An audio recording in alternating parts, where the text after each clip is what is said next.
दोस्तों, किस्से कहानियों या फिर अफवाहों में तो मौत के पश्चात आत्मा को मिलने वाली यातनाएं या फिर विशेष सुविधाओं के बारे में तो कई बार सुना जा चुका है, लेकिन पुख्ता तौर पर अभी तक इस बारे में कोई नहीं जान पाया है कि क्या वास्तव में इस दुनिया के बाद भी एक ऐसी दुनिया है जहां आत्मा को संरक्षित करके रखा जाता है। अगर नहीं तो जीवन का अंत हो जाने पर आत्मा कहां चली जाती है। और हम सभी ये बात जानते हैं कि मृत्यु लोक पर जन्म लेने वाला कोई भी प्राणी अमर नहीं होता है, अर्थात उसे एक न एक दिन तो मरना ही होता है। लेकिन क्या आप जानते हैं कि मरने के बाद आत्मा का क्या होता है, या मृत्यु के 24 घंटे बाद आत्मा अपने घर वापस क्यों आती है और वो कितने दिनों तक अपने घर में रहती है? अगर नहीं जानते हैं तो मैं आपको बता दूं कि इन सभी सवालों का जवाब गरुड़ पुराण में विस्तार से बताया गया है और आज के इस वीडियो में हम इसी के बारे में बताने जा रहे हैं। गरुड़ पुराण में बताया गया है कि किसी की मृत्यु हो जाती है तो यमराज के दूत यमलोक ले जाते हैं और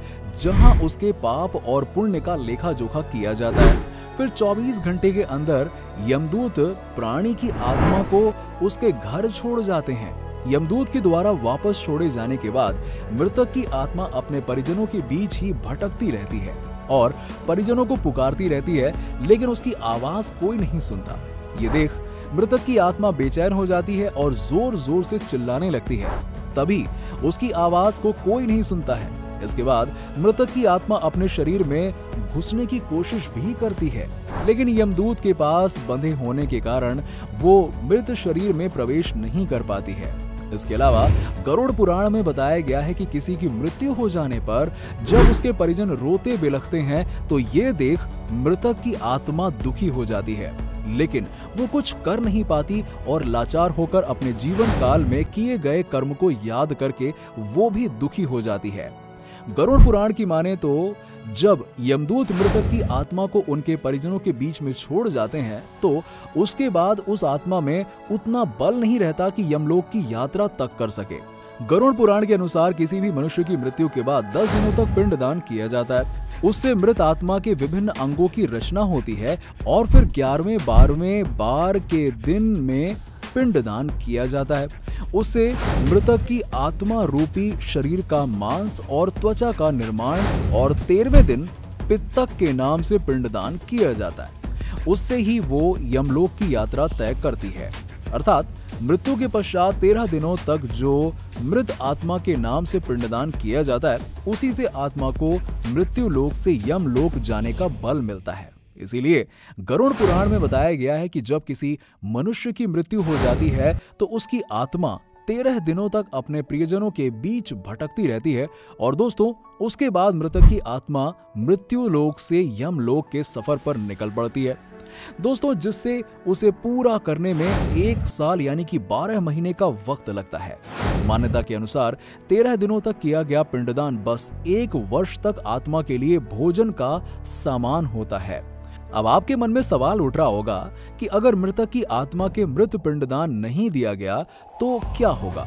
तो मैं आपको बता दूं कि इसका दूसरा भी वर्णन गरुड़ पुराण में विस्तार से बताया गया है, जिसके अनुसार जिस मृतक की आत्मा का पिंडदान नहीं किया जाता है उसे 13वें दिन यमदूत जबरदस्ती घसीटकर यमलोक ले जाते हैं, जिससे मृतक की आत्मा को यात्रा के दौरान काफी कष्ट उठाना पड़ता है। इसीलिए दोस्तों हिंदू धर्म में हर मृत आत्मा की नियमित 13 दिनों तक पिंडदान किया जाना आवश्यक बताया गया है।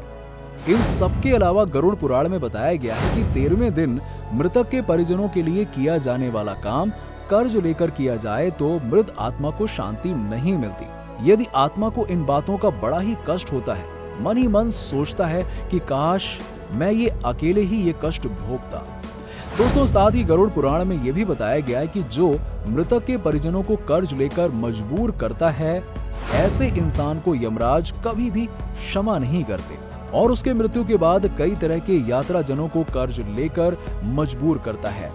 ऐसे इंसान को यमराज कभी भी क्षमा नहीं करते और उसके मृत्यु के बाद कई तरह की यातनाएं देते हैं। साथ ही गरुड़ पुराण में यह भी बताया गया है कि जो मनुष्य जीवित रहते हुए पुण्य कर्म करता है उसे यमदूत मृत्यु के 13 दिनों बाद अपने साथ यमलोक ले जाते हैं और ऐसी आत्मा को मृत्यु लोक से यमलोक जाने वाले मार्ग में किसी भी तरह का कष्ट नहीं झेलना पड़ता है।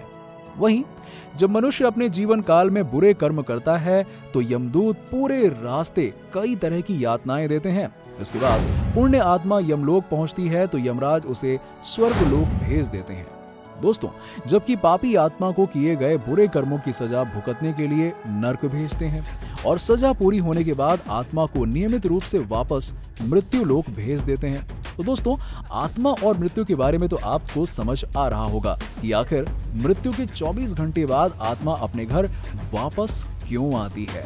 तो अगर समझ आ गया है तो वीडियो को ज्यादा से ज्यादा शेयर करें और चैनल को सब्सक्राइब करें और हाँ, वीडियो को लाइक करना बिल्कुल ना भूलें।